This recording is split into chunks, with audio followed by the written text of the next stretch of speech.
শুক্রবার 79 টিলা বিদ্যুৎ নিগমের কার্যালয়ে ত্রিপুরা পাওয়ার ট্রান্সমিশন লিমিটেডের প্রথম প্রতিষ্ঠা দিবস উপলক্ষে প্রারম্ভ 1.0 এর অঙ্গ হিসেবে স্বেচ্ছায় রক্তদান শিবিরের আয়োজন করা হয়।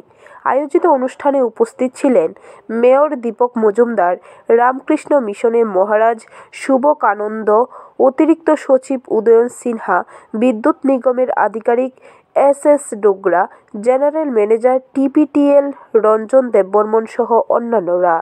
মেয়র বক্তব্য রাখতে গিয়ে বলেন, নিগমের কর্মীরা পেশাগত দায়িত্ব পালনের পাশাপাশি আজকে সমাপ্তি অনুষ্ঠানে যে সামাজিক কর্মসূচি হিসেবে রক্তদান উৎসবের আয়োজন করেছে তা অত্যন্ত প্রশংসনীয়। মেয়র বলেন, কয়েক মাস আগে রক্তের সংকট যখন রাজ্যে সৃষ্টি হয়েছিল তখন সকলকে এগিয়ে আসার জন্য আহ্বান করেছিলেন মুখ্যমন্ত্রী। মুখ্যমন্ত্রী আহ্বানে সাড়া দিয়ে সমস্ত অংশের মানুষ এগিয়ে আসার পাশাপাশি বিদ্যুৎ নিগমের কর্মীরা এগিয়ে আসার রক্তের চাহিদা অনেকটাই মিটবে বলে অভিমত ব্যক্ত করেন মেয়র। মানুষের জন্য করা যে রক্তদান উৎসব বা শিবির, আমি তাদেরকে ধন্যবাদ জানাই। কারণ এই দপ্তরে যে 3টা সংস্থা, আমি রঞ্জনবাবুর সঙ্গে কথা হয়েছিল, তাদের বিষয়গুলি কিছুটা জেনেছি। এটা আমাদের রাজ্যে সমস্ত কাজে গুরুত্বপূর্ণ, তবে এই দপ্তর বা বিভাগটা অত্যন্ত গুরুত্বপূর্ণ।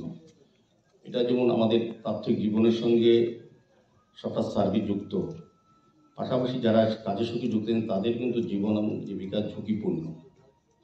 তো সেক্ষেত্রে আজকের এই দিন আমার আশা থাকবে, এবং তারা যেহেতু ইঞ্জিনিয়ারগণ বা যে কর্মচারী বন্ধুরা যারা কাজ করেন, তারা যেন নিজেকে সুরক্ষিত করার জন্য চেষ্টা রাখবেন, সতর্ক থাকবেন, এবং যে সকল সরঞ্জাম ব্যবহার করবে সেগুলির দিকে দৃষ্টি রেখে যাতে তারা নিজের এবং নিজের পরিবারকে রক্ষা করতে পারেন।